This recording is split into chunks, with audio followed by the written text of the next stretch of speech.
Kronologi mahasiswa Udinus tewas dianiaya di Sampangan Semarang, saksi lihat 10 orang.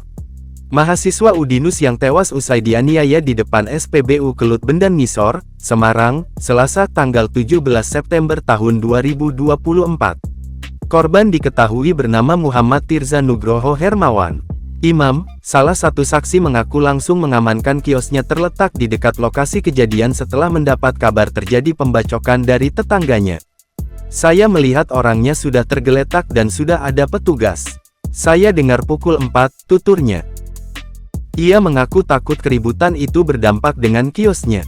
Dirinya memastikan dagangannya aman dari keributan. Saya datang ke sini mengamankan dagangan, tandasnya. Sementara itu, Kapolrestabes Semarang Kombes Pol Irwan Anwar dalam keterangan tertulis menyebut korban merupakan seorang mahasiswa asal DK Bakalan Red 0205 Kelurahan Bandung Harjo Kecamatan Donorojo Kabupaten Jepara. Ada 2 orang saksi yang mengetahui kejadian naas itu yakni berinisial AM saksi pertama dan MK saksi kedua. Menurut keterangan, saksi kedua melihat sekitar pukul 3 terjadi ramai-ramai di lokasi itu. Awalnya saksi kedua melihat ramai-ramai itu adalah kecelakaan lalu lintas.